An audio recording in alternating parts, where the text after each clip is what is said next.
and provides for large-scale green job opportunities.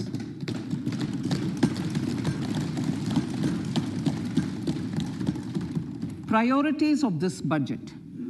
The budget adopts the following 7 priorities. They complement each other and act as the Saptarishi guiding us through the Amritkal.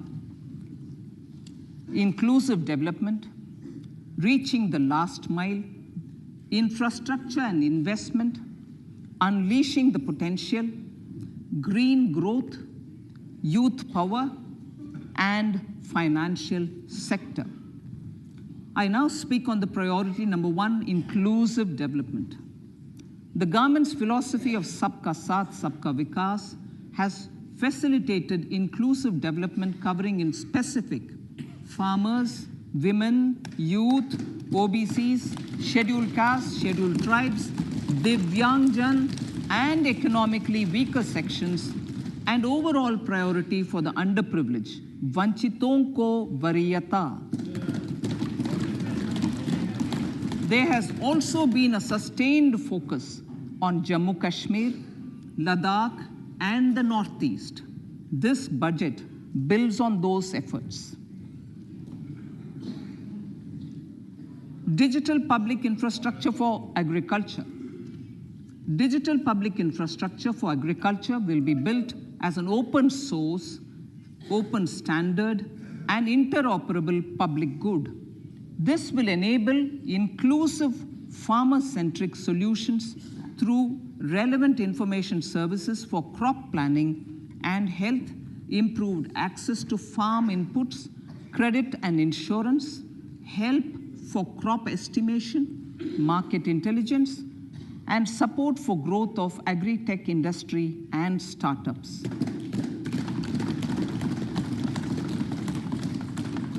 An agriculture accelerator fund. An agriculture accelerator fund will be set up to encourage agri-startups by young entrepreneurs in rural areas. The fund will aim at bringing innovative and affordable solutions for challenges faced by farmers. It will also bring in modern technologies to transform agricultural practices, increase productivity and profitability. To enhance the productivity of extra long staple cotton, we will adopt a cluster-based and value chain approach through public-private partnerships. This will mean collaboration between farmers, state, and industry for input supplies, extension services, and market linkages. We will launch an Atmanirbhar Clean Plant program to boost availability of disease-free, quality planting material for high-value horticultural crops at an outlay of 2,200 crores. Global hub for millets, which are Sri Anna. India is the forefront. India's at the forefront of popularizing millets, whose consumption furthers nutrition, food security, and welfare of farmers, said the Honorable Prime Minister. We are the largest producer and second largest exporter of Sri Anna in the world.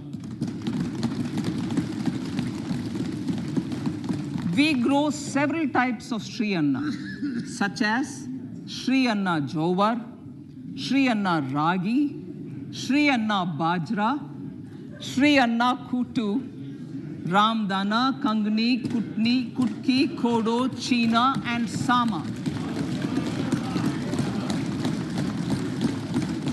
These have a number of health benefits and have been an integral part of our food for centuries. I acknowledge with pride the huge service done by small farmers in contributing to the health of fellow citizens by growing these Sri Anna. Now, to make India a global hub for Sri Anna, The Indian Institute of Millet Research, ideally Indian Institute of the Sri Anna Research, Hyderabad, will be supported as the center of excellence for sharing best practices, research, and technologies at the international level. The agricultural credit target will be increased to 20 lakh crores with focus on animal husbandry, dairy, and fisheries. We will launch a new sub-scheme of PM Matsya Sampada Yojana, which is an existing scheme, but we'll launch a new sub-scheme with targeted investment of 6,000 crores to further enable activities of fishermen, fish vendors, and micro and small entrepreneurs, improve value chain efficiencies, and expand the market. For farmers, especially small and marginal farmers and other marginalized sections, the government is promoting cooperative-based economic development model. A new Ministry of Cooperation was formed with a mandate to realize the vision of Sahkar se Samriddhi. To realize this vision, the government has already initiated computerization of 63,000 primary agricultural credit societies with an investment of 2,516 crores. In consultation with all the stakeholders and the states, model bylaws for PACS were formulated, enabling them to become multi-purpose PACS. A national cooperative database is being prepared for countrywide mapping of cooperative societies. With this backdrop, we will implement a plan to set up massive decentralized storage capacity.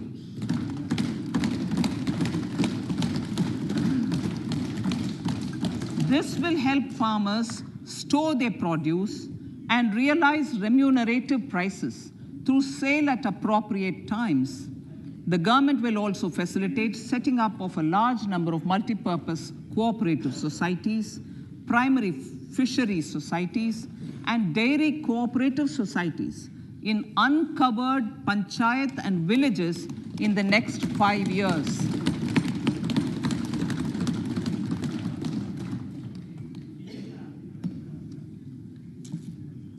Health, education, and skilling.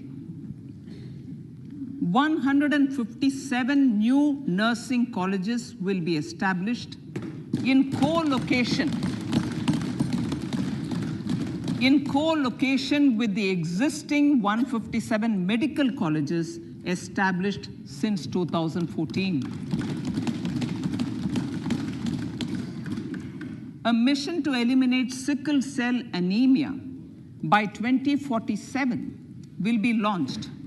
It will entail awareness creation, universal screening of 7 crore people in the age group of 0 to 40 years in affected tribal areas, and counseling through collaborative efforts of central ministries and state governments. Facilities in select ICMR labs, Indian Council for Medical Research Labs, will be made available for research by public and private medical college faculty and private sector R&D teams for encouraging collaborative research and innovation. A new program to promote research and innovation in pharmaceuticals will be taken up through centers of excellence. We shall also encourage industry to invest in research and development in specific priority areas. Dedicated multidisciplinary courses for medical devices will be supported in existing institutions to ensure availability of skilled manpower for futuristic medical technologies, high-end manufacturing, and research. Teachers training. Teachers' training will be re-envisioned through innovative pedagogy, curriculum transaction, continuous professional development, dipstick surveys, and ICT implementation. The District Institute of Education and Training will be developed as vibrant institutes of excellence for this purpose.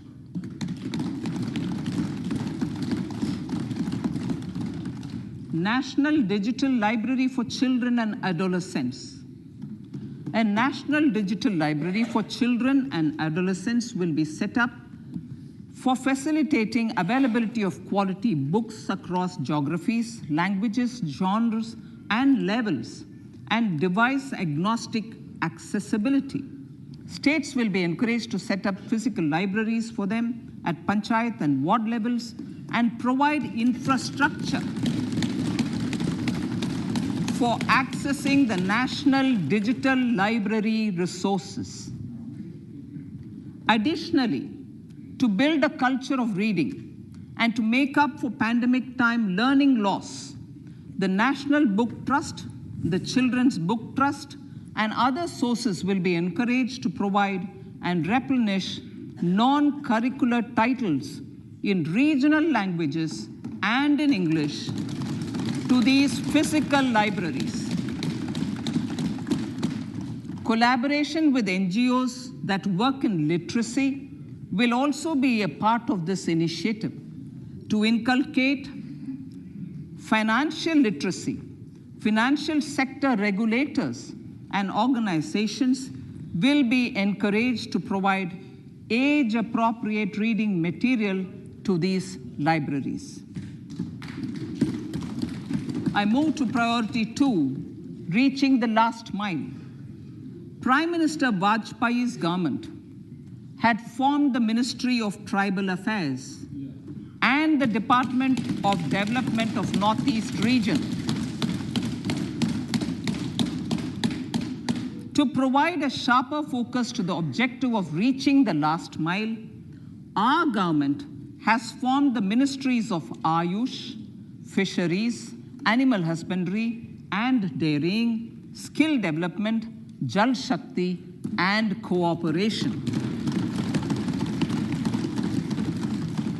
Building on the success of the Aspirational Districts program, the government has recently launched the Aspirational Blocks program, covering 500 blocks for saturation of essential government services across multiple domains such as health, nutrition, education, agriculture, water resources, financial inclusion, skill development, and basic infrastructure. Manya Speaker, sir, Pradhan Mantri PVTG, which is Primitive Vulnerable Tribal Groups Development Mission, is being launched. To improve socio-economic conditions of the particularly vulnerable tribal groups, the PVTGs as we refer them to, Pradhan Mantri PVTG Development Mission will be launched.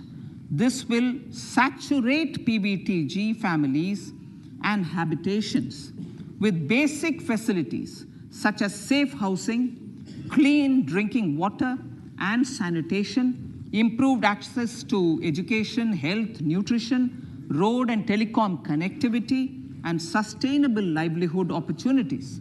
An amount of 15,000 crores will be made available to implement the mission in the next 3 years under the Development Action Plan for the Scheduled Tribes. Ekalavya Model Residential Schools. In the next 3 years, Center will recruit 38,800 teachers and support staff for the 740 Ekalavya Model Residential Schools, which is serving 3.5 lakh tribal students.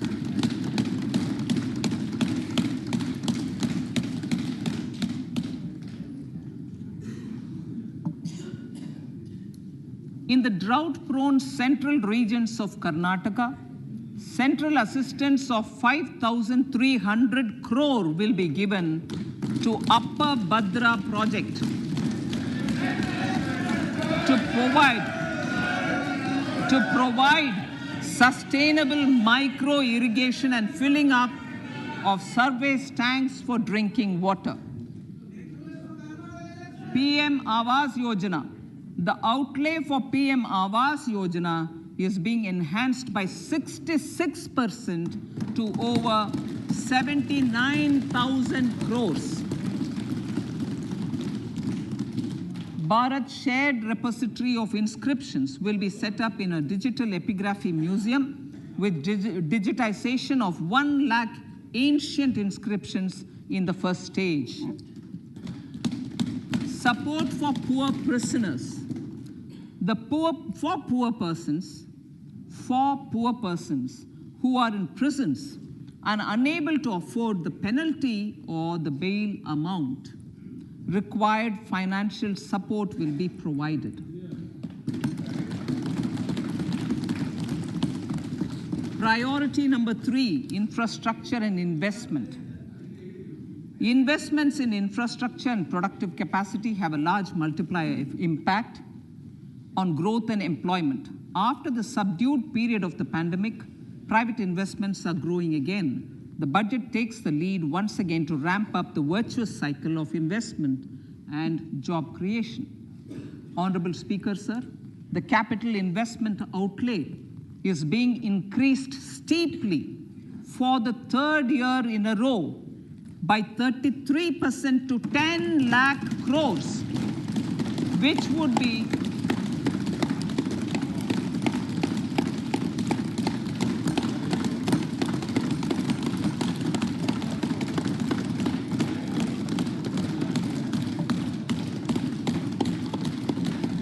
which would be 3.3% of GDP. This will almost be 3 times the outlay made in 2019-20.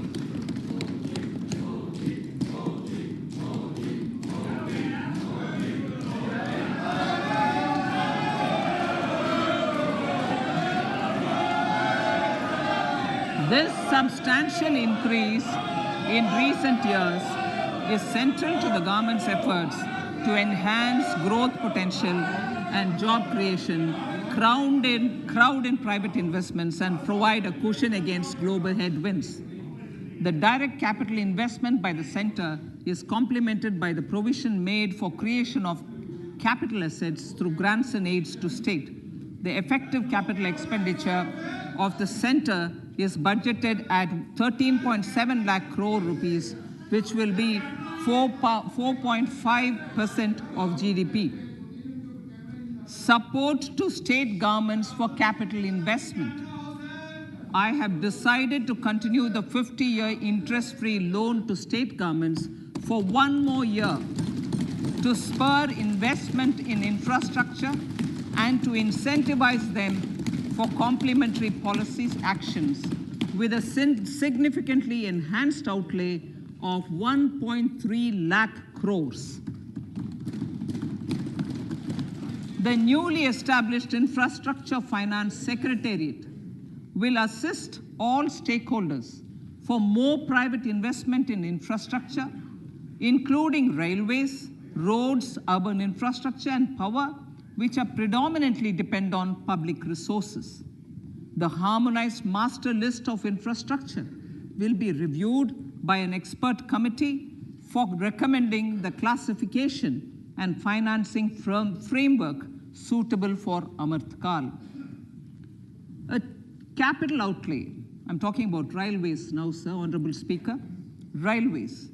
A capital outlay of 2.40 lakh crores has been provided for the railways. This is the highest ever outlay this highest ever outlay is about 9 times the outlay made in 2013-14.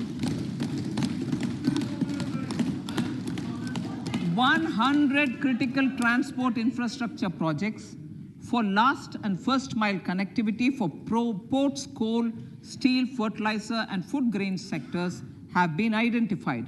They will be taken up on priority with investment of 75,000 crores, including 15,000 crore from private sources.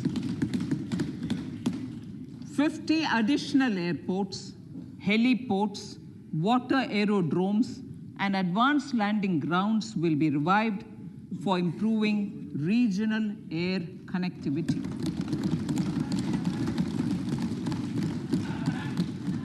Sustainable cities for tomorrow.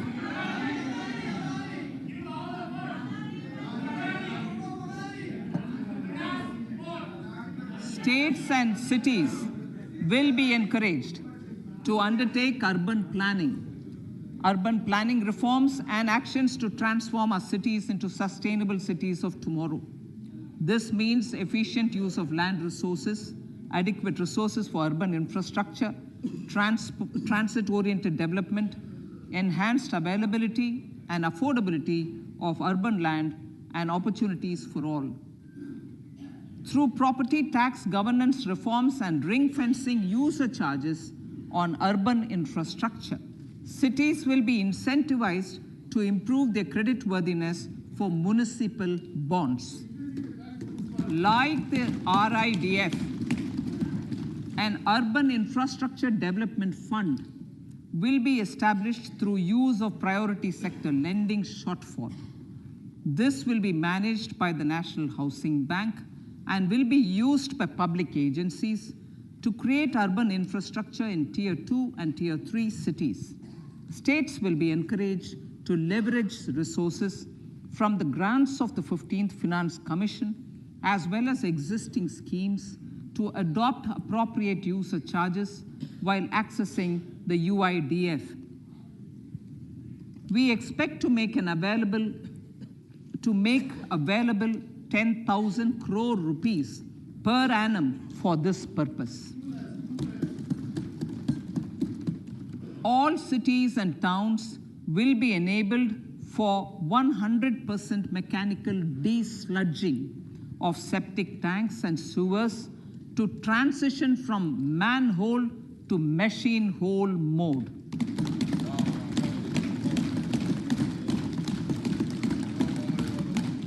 Enhanced focus will be provided for scientific management of dry and wet waste. Honorable Speaker, sir, our Prime Minister had said, good governance is the key to a nation's progress. Our government is committed to providing a transparent and accountable administration which works for the betterment and welfare of common citizens. Mission Karma Yogi. Under Mission Karma Yogi, center, states, and the union territories are making and implementing capacity building plans for civil servants. The government has also launched an integrated online training platform, I Got Karma Yogi, to provide continuous learning opportunities for lakhs of government employees to upgrade their skills and facilitate people-centric approach. Sir, for enhancing ease of doing business, more than 39,000 compliances have been reduced, and more than 3,400 legal provisions have been decriminalized. For furthering the trust-based governance, we have introduced the Jan Vishwas Bill to amend 42 central acts. This budget proposes a series of measures to unleash the potential of our economy. Centers of Excellence for Artificial Intelligence. For realizing the vision of Make AI in India and Make AI Work for India, 3 centers of excellence for artificial intelligence will be set up in top educational institutions. Leading industry players will partner in conducting interdisciplinary research, develop cutting-edge applications, and scalable problem solutions in the areas of agriculture, health, and sustainable cities. This will galvanize an effective AI ecosystem and nurture quality human resources in the field. National Data Governance Policy to unleash innovation and research by startups and academia. A national data governance policy will be brought out. This will enable access to anonymized data. The KYC process will be simplified, adopting a risk-based instead of one-size-fits-all approach. The financial sector regulators will also be encouraged to have a KYC system fully amenable to meet the needs of digital India. One-stop solution for identity and address updating. A one-stop solution for reconciliation and updating of identity and address of individuals maintained by various government agencies, regulators, and regulated entities will be established using DigiLocker service and Aadhaar as foundational identity. Speaker, sir, common business identifier. For the business establishments required to have a permanent account number, the PAN will be used as the common identifier for all digital systems of specified government agencies. This will bring ease of doing business, and it will be facilitated through a legal mandate. For obviating the need for separate submission of same information to different government agencies, a system of unified filing process will be set up. Such filing of information or return in simplified forms on a common portal will be shared with other agencies as per the filer's choice. Vivad se Vishwas 1, relief for MSMEs. In cases of failure by MSMEs to execute contracts during the COVID period, 95% of the forfeited amount relating to the bid or performance security will be returned to them by government and government undertakings. This will provide relief to the MSMEs. Vivad se Vishwas 2, settling contractual disputes. To settle contractual disputes of government and government undertakings, wherein arbitral award is under challenge in a court, a voluntary settlement scheme with standardized terms will be introduced. This will be done by offering graded settlement terms depending on pendency level of the dispute. The state support mission of Niti Aayog will be continued for 3 years for our collective efforts towards national priorities. Result-based financing. To better allocate scarce resources for competing development needs, the financing of select schemes will be changed on a pilot basis from input-based to result-based. E-courts. For efficient administration of justice, Phase 3 of the e-courts project will be launched with an outlay of 7,000 crores. Fintech services in India have been facilitated by our digital public infrastructure, including Aadhaar, PM Jan Dhan Yojana, Video, KYC, India Stack, and UPI. To enable more fintech innovative services, the scope of documents available in DigiLocker for individuals will be expanded. An entity DigiLocker will be set up for the use by MSMEs, large businesses, and also charitable trusts. This will be towards storing and sharing documents online securely whenever needed with various authorities, regulators, banks, and other business entities. 5G services. 100 labs for developing applications using 5G services will be set up in engineering institutions.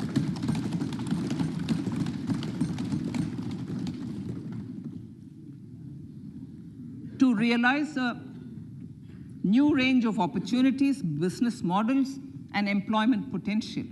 The labs will cover, among others, applications such as smart classrooms, precision farming, intelligent transport systems, and healthcare applications. Lab-grown diamonds. Lab-grown diamonds is a technology and innovation-driven emerging sector with high employment potential. These environment-friendly diamonds, which have optically and chemically the same properties as natural diamonds. To encourage indigenous production of LGD, lab-grown diamond seeds and machines, and to reduce import dependency, a research and development grant will be provided to one of the IITs for 5 years. To reduce the cost of production, a proposal to review the custom duty on LGD seeds will be indicated in Part B of the speech. I come to the fifth priority, Honorable Speaker, sir, green growth. Honorable Prime Minister has given a vision for life or lifestyle for environment to spur a movement of environmentally conscious lifestyle. India is moving forward firmly for the Panchamrit, the net zero carbon emission by 2070 to usher in green industrial and economic transition. This budget builds on our focus on green growth. The recently launched National Green Hydrogen Mission, with an outlay of 19,700 crores, will facilitate transition of the economy to low carbon intensity, reduce dependence on fossil fuel imports, and make the country assume technology and market leadership in this sunrise sector. Our target is to reach an annual production of 5 MMT by 2030. Energy transition. This budget provides for 35,000 crores for priority capital investment towards energy transition and net zero objectives and energy security by Ministry of Petroleum and Natural Gas. To steer the economy on sustainable development path, battery energy storage systems with capacity of 4,000 MWH will be supported with viability gap funding. A detailed framework for pumped storage projects will also be formulated. Renewable energy evacuation. The interstate transmission system for evacuation and grid integration of 13 gigawatt renewable energy from Ladakh will be constructed with investment of 20,700 crores, including central support of 8,300 crores. Green Credit Program. For encouraging behavioral change, a green credit program will be notified under the Environment Protection Act. This will incentivize environmentally sustainable and responsive actions by companies, individuals, and local bodies, and help mobilize additional resources for such activities. PM Program for Restoration, Awareness, Nourishment, and Amelioration of Mother Earth, PM Pranam, will be launched to incentivize states and union territories to promote alternative fertilizers and balanced use of chemical fertilizers.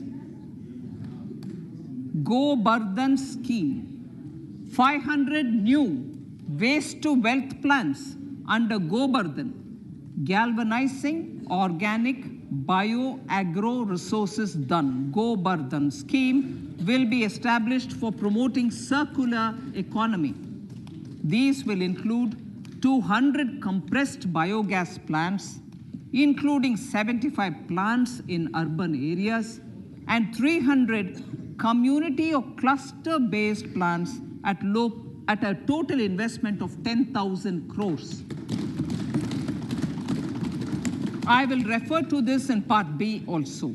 In due course, a 5% CBG mandate will be introduced for all organizations marketing natural and biogas. For collection of biomass and distribution of biomanure, appropriate fiscal support will also be provided. Bharatiya Prakritik Kheti Bio-Input Resource Centers. Over the next 3 years, we will facilitate 1 crore farmers to adopt natural farming.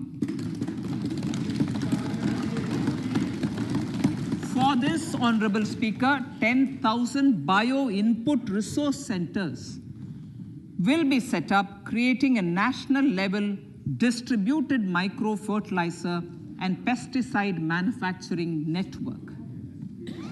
Mishti.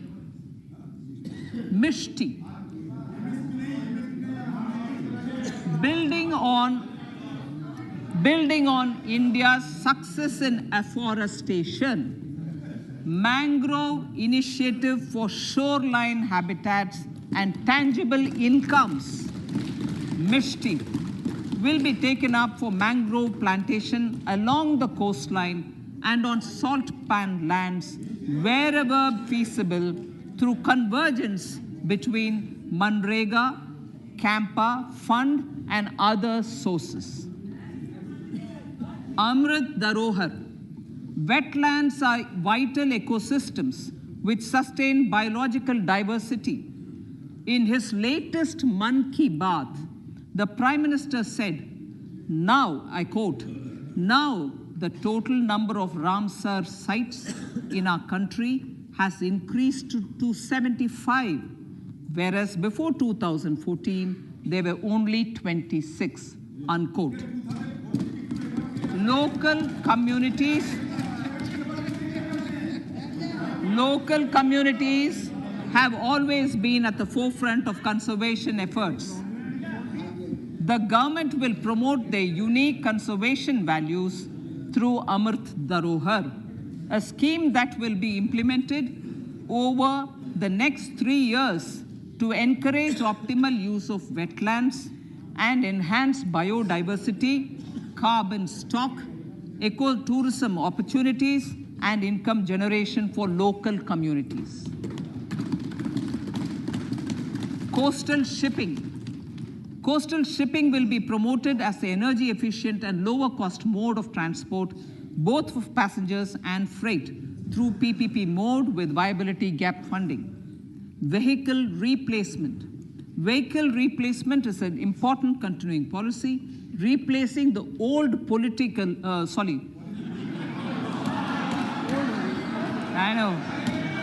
replacing, absolutely, thank you. Replacing old polluting vehicles. May be applicable, right? Replacing old polluting vehicles is an important part of greening our economy. In furtherance of the vehicle scrapping policy mentioned in Budget 21-22, I have allocated adequate funds to scrap old vehicles of the central government. States will also be supported in replacing old vehicles and old state ambulances. Honorable Speaker, sir, I move to priority 6, youth power. To empower our youth and help the Amrit PD realize their dreams, we have formulated the National Education Policy, which is very wide in its scope, but one of the things is also to focus on skilling, adopted economic policies that facilitate job creation at scale and have supported business opportunities. Pradhan Mantri Kaushal Vikas Yojana. Pradhan Mantri Kaushal Vikas Yojana 4.0 will be launched to skill lakhs of youth within the next 3 years. On-job training, industry partnership, and alignment of courses with needs of industry will be emphasized. The scheme will also cover new age courses for Industry 4.0 like coding, AI, robotics, mechatronics, IoT, 3D printing, drones, and other soft skills. To skill youth for international opportunities, 30 Skill India International Centers will be set up across different states. The digital ecosystem for skilling will be further expanded with the launch of a unified Skill India digital platform for enabling demand-based formal skilling, linking with employers including MSMEs, and facilitating access to entrepreneurship schemes. To provide stipend support to 47 lakh youths in 3 years, direct benefit transfer under a pan-India national apprenticeship promotion scheme will be rolled out. Tourism. Honorable Speaker, sir, with an integrated and innovative approach, at least 50 destinations will be selected through challenge mode. In addition to aspects such as physical connectivity, virtual connectivity, tourist guides, high standards for food streets, and tourist security, all the relevant aspects would be made available on an app to enhance tourist experience. Every destination would be developed as a complete package. The focus of development of tourism would be on domestic as well as foreign tourists.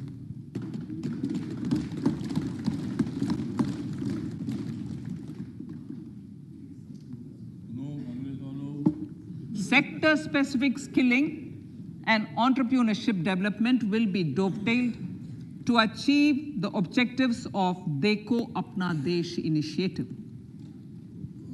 This was launched as an appeal by the Honorable Prime Minister to the middle class to prefer domestic tourism over international tourism. The integrated development of theme-based tourist circuits, the Swadesh Darshan scheme, was also launched.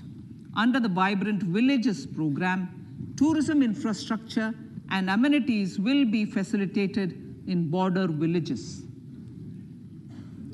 Unity Mall.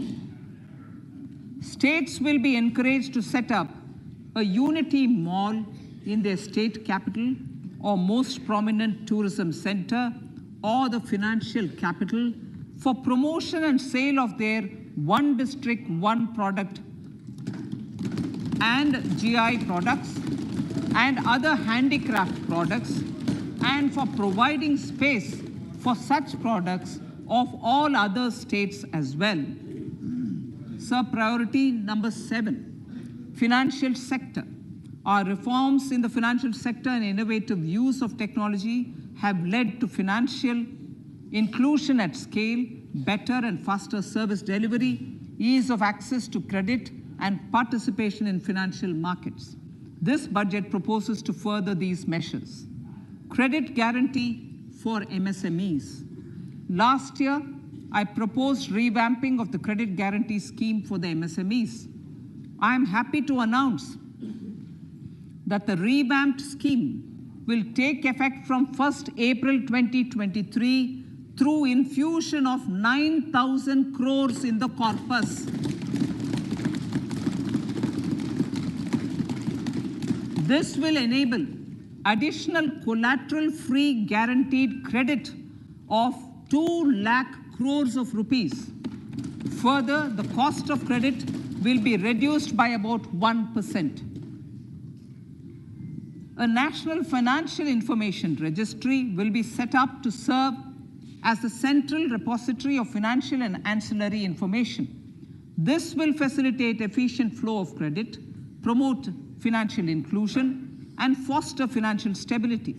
A new legislative framework will govern this credit public infrastructure and will be designed in consultation with the RBI.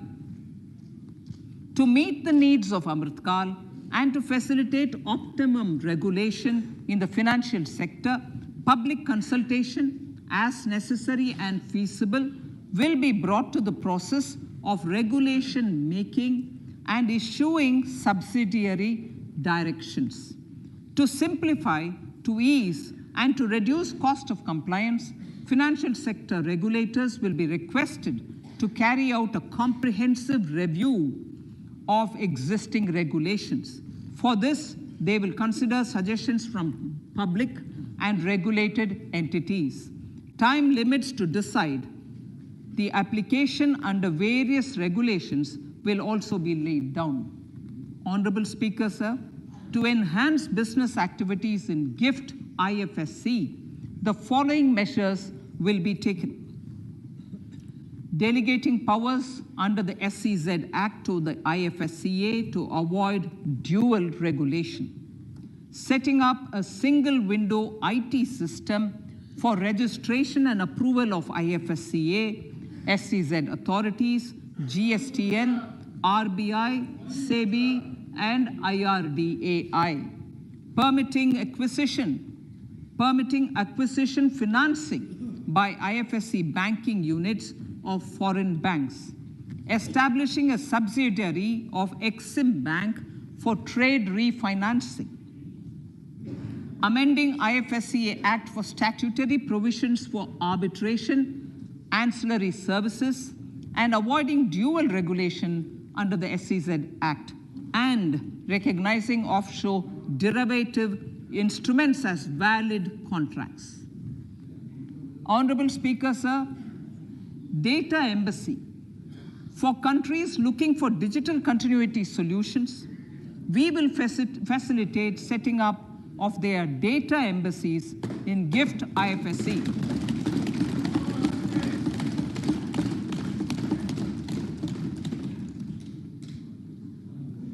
Improving governance and investor protection in banking sector. To improve bank governance and enhance investors' protection, certain amendments to the Banking Regulation Act, the Banking Companies Act, and the Reserve Bank of India Act are being proposed. Capacity building in securities market. Honorable Speaker, sir, to build capacity of functionaries and professionals in the securities market, SEBI will be empowered to develop, regulate, maintain, and enforce norms and standards for education in the National Institute of Securities Markets and to recognize award of degrees, diplomas, and certificates. A central processing center will be set up for faster response to companies through centralized handling of various forms filed with field officers under the Companies Act. Reclaiming of shares and dividends. For investors to reclaim unclaimed shares and unpaid dividends from the Investor Education and Protection Fund Authority with ease, from the Investor Education and Protection Fund Authority with ease, an integrated IT portal will be established. Digital payments continue to find wide acceptance. In 2022, they show an increase of 76% in transaction and 91% in value. Fiscal support for this digital public infrastructure will continue in 2023-2024. Azadi Ka Amrit Mahotsav, Mahila Samman Bachat Patra.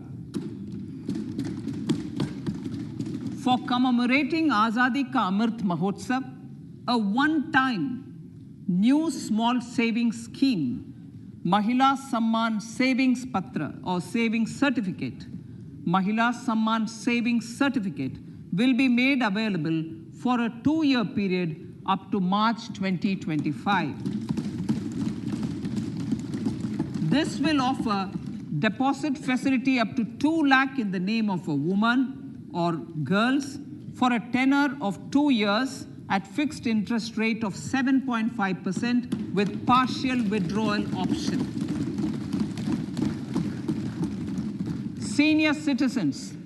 The maximum deposit limit for senior citizens savings scheme will be enhanced from 15 lakh to 30 lakhs of rupees.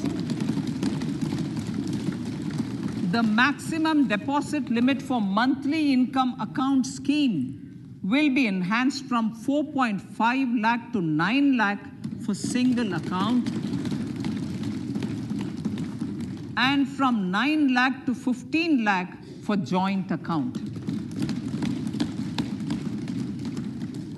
Honorable Speaker, sir, fiscal management. 50 years interest-free loan to states. The entire 50-year loan to states has to be spent on capital expenditure within 2023-24.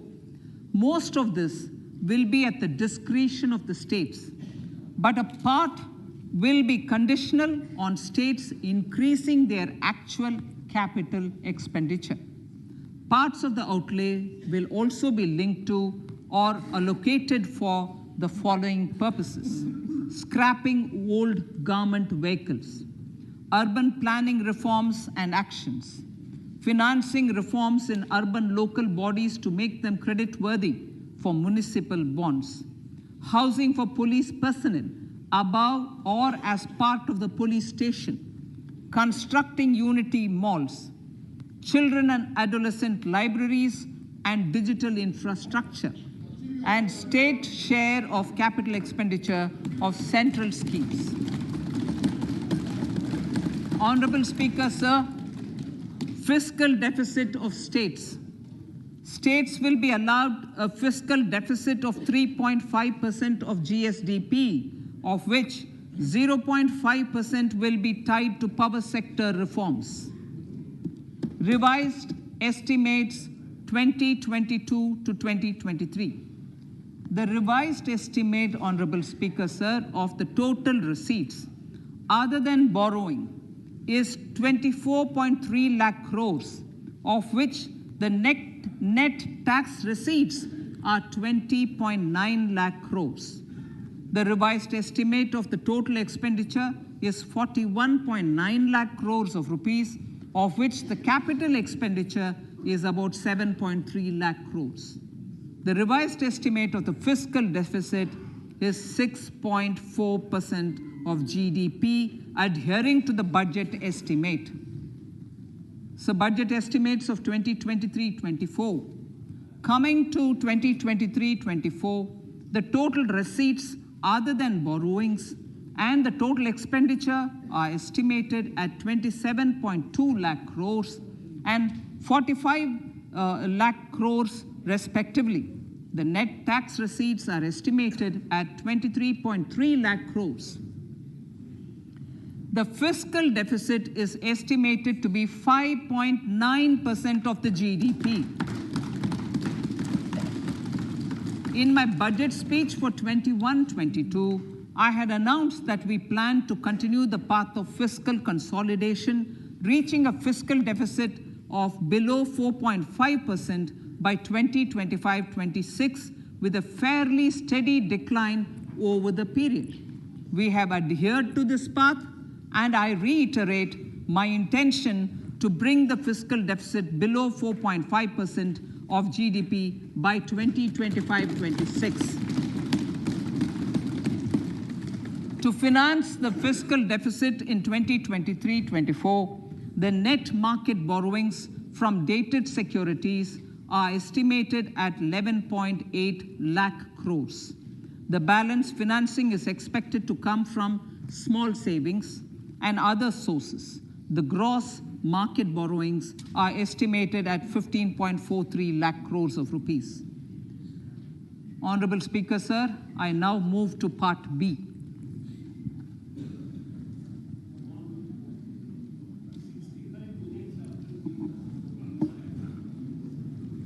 Indirect taxes.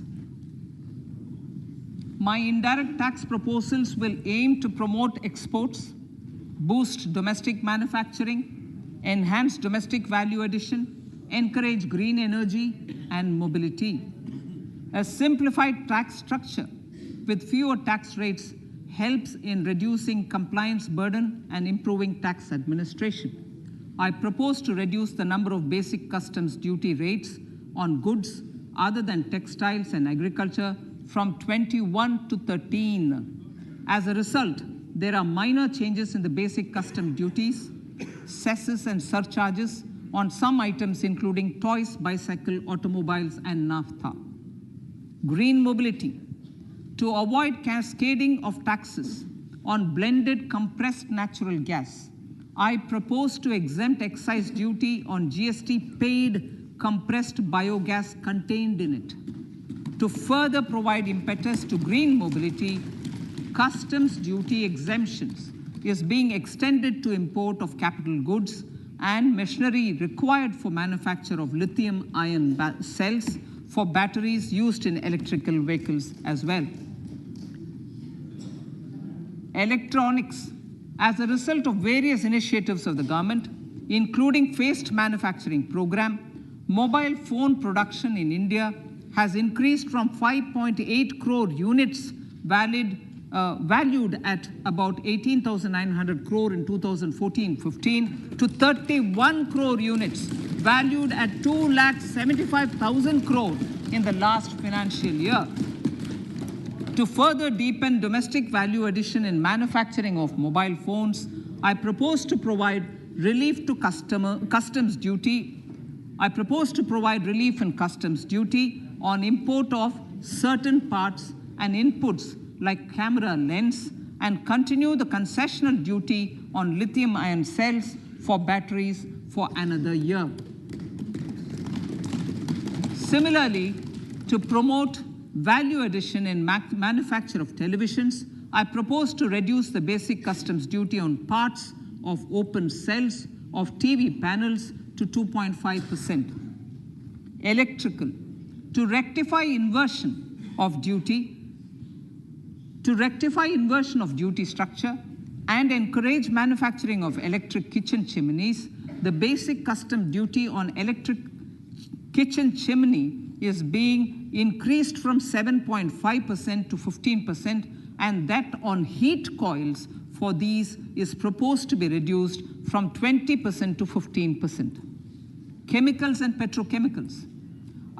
Denatured ethyl alcohol is used in chemical industry. I propose to exempt basic customs duty on it. This will also support the ethanol blending program and facilitate an endeavor for energy transition. Basic customs duty is also being reduced on acid-grade fluorospar from 5% to 2.5% to make the domestic fluorochemicals industry competitive. Further, the basic customs duty on crude glycerin for use in manufacture of epichlorohydrin is proposed to be reduced from 7.5% to 2.5%.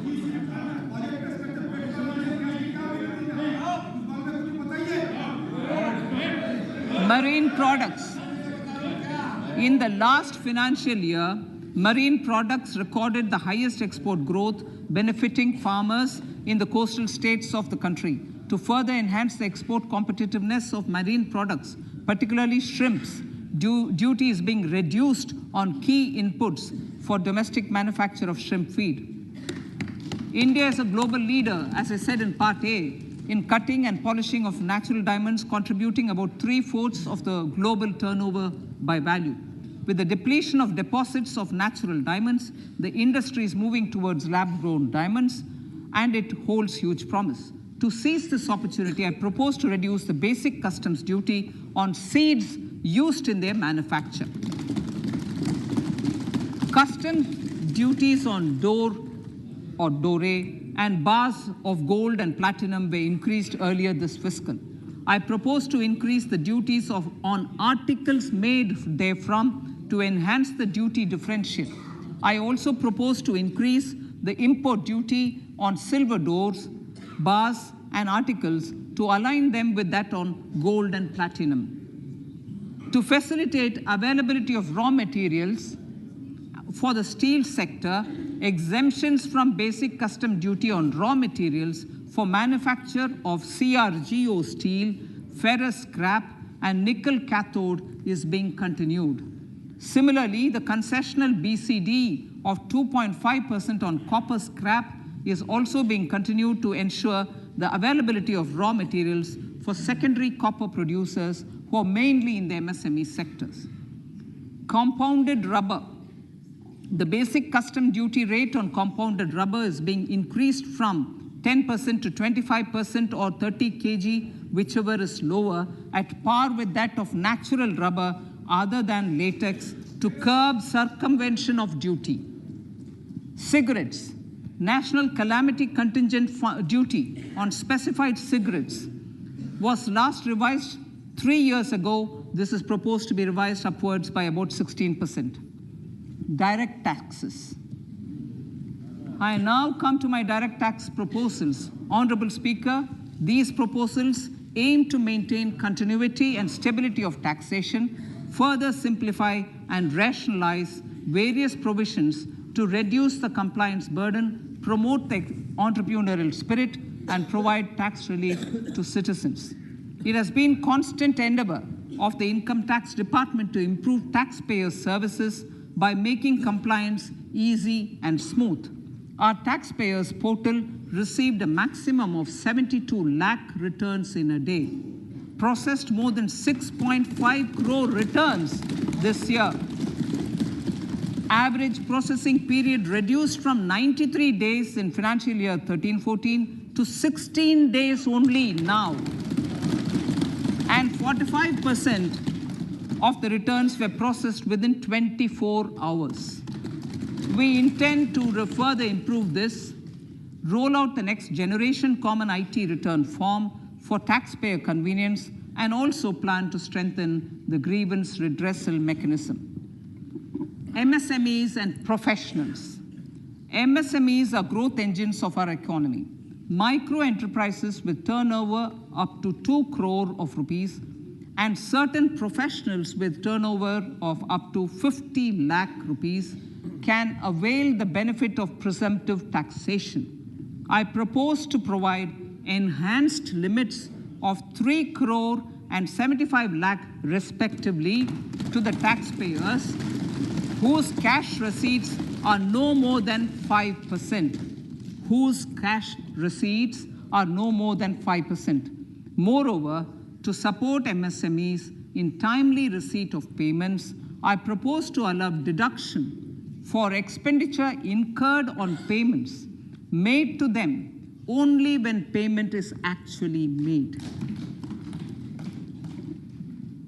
Cooperation. Cooperation is a value to be cherished. In realizing our Prime Minister's goal for Sehkar Se Samriddhi and his resolve to connect the spirit of cooperation with the spirit of Amrit Kal, in addition to the measures proposed in Part A, I have a slew of proposals for the cooperation sector. First, new cooperatives that commence manufacturing activities till 2024, 31st March, shall get the benefit of a lower tax rate of 15%, as is presently available to new manufacturing companies. Secondly, I propose to provide an opportunity to sugar cooperatives to claim payments made to sugarcane farmers for the period prior to the assessment year 2016-17 as expenditure. This is expected to provide them a relief of almost 10,000 crores. Thirdly, I'm providing a higher limit of 2 lakh per member for cash deposits to loans in cash by primary agricultural cooperative societies and primary agricultural primary cooperative agriculture and rural development banks. I repeat that. Thirdly, I'm providing a higher limit of 2 lakh per member for cash deposits to and loans in cash by primary agricultural cooperative societies and primary cooperative agricultural and rural development banks. Similarly, a higher limit of 3 crore for TDS on cash withdrawal is being provided to cooperative societies. Startups.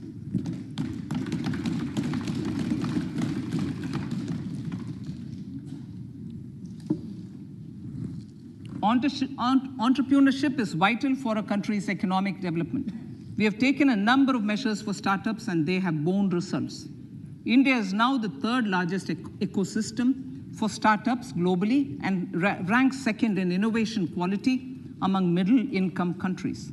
I propose to extend the date of incorporation for income tax benefits to startups from 31/3/2023 to 31/3/2024. I further propose to provide the benefit of carry forward of losses on change of shareholding of startups from 7 years of incorporation to 10 years.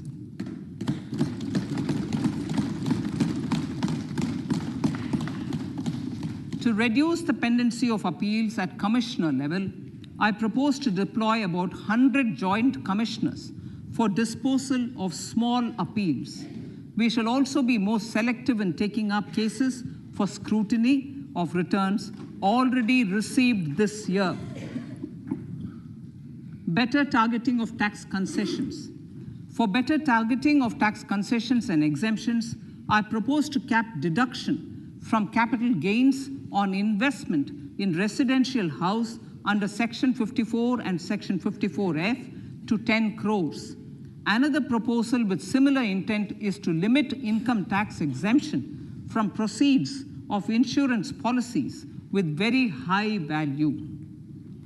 Rationalization.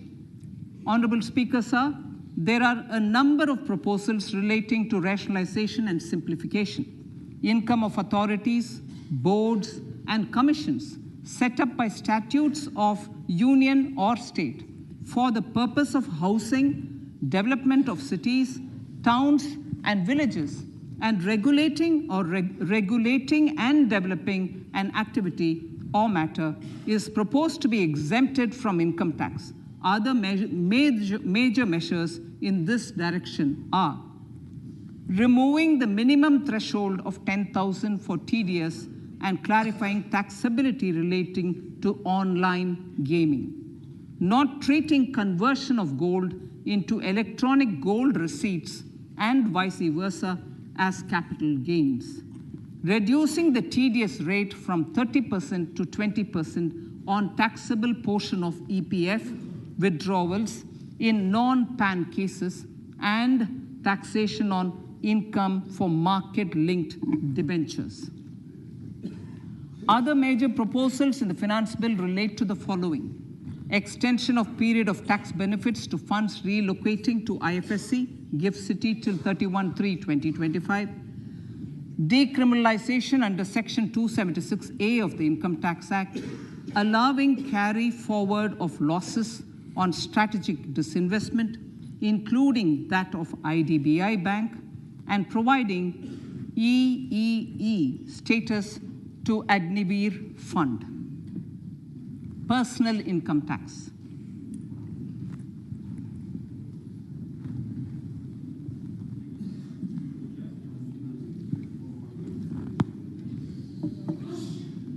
Now I come to what everyone is waiting for. Personal income tax. I have 5 major announcements to make in this regard. These primarily benefit our hard-working middle class. The first one concerns rebate. Currently, those with income up to 5 lakh do not pay any income tax in both old and new regimes. I propose to increase the rebate limit to 7 lakhs in the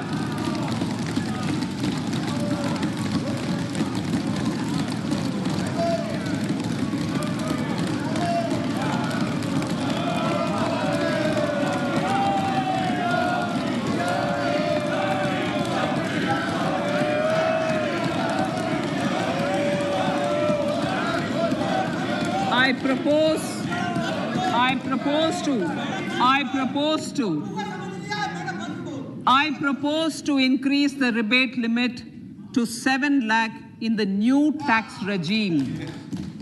Thus, persons in the new tax regime with income up to 7 lakhs will not have to pay any tax at all. The second proposal relates to middle-class individuals. I had introduced in the year 2020 the new personal income tax regime with 6 income slabs starting from 2.5 lakh. I propose to change the tax structure in this regime by reducing the number of slabs to 5 and increasing the tax exemption limit to 3 lakhs. The new tax rates are 0 to 3 lakh, nil. 3 to 6 lakhs, 5%. 6 to 9 lakhs, 10%. 9 to 12 lakh, 15%. 12 to 15 lakhs, 20%. And above 15 lakhs, 30%. This will provide major relief to all taxpayers in the new regime. An individual with an annual income of 9 lakhs will be required to pay only 45,000 rupees. This is only 5% of his or her income. It is a reduction of 25% on what he or she is required to pay now. That is 60,000. So in the place of 60,000, it is now only 45,000. Similarly, an individual with an income of 15 lakh rupees would be required to pay only 1.5 lakh or 10% of his income or her income, a reduction of 20% from the existing liability of 1,87,500 rupees. My third proposal is for the salaried class and the pensioners, including family pensioners, for whom I propose to extend the benefit of standard deduction to the new tax regime. Each salaried person with an income of 15.5 lakh rupees or more will thus stand to benefit by 52,500 rupees. My fourth announcement in personal income tax is regarding the highest tax rate, which in our country is 42.74%. This is among the highest in the world. I propose to reduce the highest surcharge. Rate from 37% to 25% in the new tax regime.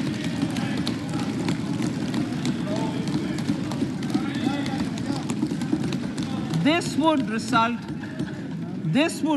in reduction of the maximum rate. This would result in the reduction of the maximum tax rate to 39%.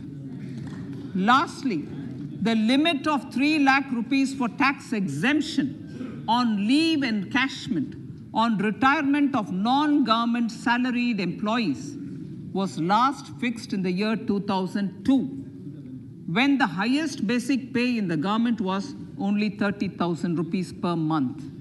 In line with the increase in the government salaries, I am proposing to increase this limit to 25 lakh rupees.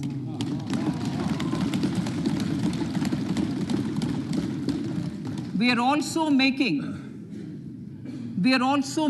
the new income tax regime as the default tax regime. However, citizens will continue to have the option to avail the benefit of the old tax regime. Apart from these, I'm also making some other changes as given in the annexure. As a result of these proposals, revenue of about 38,000 crore to 37,000 crore in direct taxes and rupees 1,000 crore in indirect taxes will be foregone, while revenue of about 3,000 crore will be additionally mobilized. Thus, the total revenue foregone is about 35,000 crores annually. Honorable Speaker, sir, with these words, I commend the budget to this August House.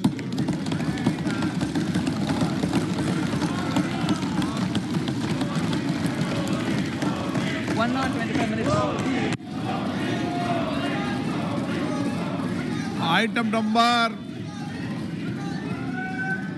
1 माननीय item number 2 Shrimati Nirmala Sitharaman ji. Sir, with your permission, I lay on the table of the following statements. Under Section 3(1) of the Fiscal Responsibility Budget Management Act 2003, 1. Medium-term fiscal policy cum fiscal policy strategy statement and macroeconomic framework statement. माननीय सदस्यगण, जैसा कि आपको समाचार भाग 2 के माध्यम से पहले ही सूचित किया जा चुका है कि माननीय वित्त मंत्री जी के बजट भाषण की प्रतियां हार्ड कॉपी के रूप में उपलब्ध कराई गई है। आप बजट भाषण की अपनी अपनी प्रति प्रकाशन पलक से ले लें। आपको ये भी सूचित किया जाता है कि माननीय मंत्री द्वारा बजट प्रस्तुत किए जाने के पश्चात उसकी प्रतियां आपको मेंबर्स पोर्टल के माध्यम से उपलब्ध करा दी जाएगी। आइटम नंबर 3 माननीय मंत्री जी, वित्त मंत्री जी। Sir, with your permission, I rise to move for leave to introduce the Finance Bill 2023. प्रश्न ये कि विधेयक को पुनर्स्थापित करने की अनुमति प्रदान की जाए। जो सदस्य इसके पक्ष में हाँ कहें, जो सदस्य विरोध में ना कहें। मेरे विचार में निर्णय हाँ वालों के पक्ष में, हाँ वालों के पक्ष में। माननीय मंत्री जी विधेयक को पुनर्स्थापित करें। Sir, I introduce the bill. सभा की कार्रवाई कल गुरुवार दिनांक 2 फरवरी 2023 को प्राप्त 11 बजे तक के लिए स्थगित की जाती है।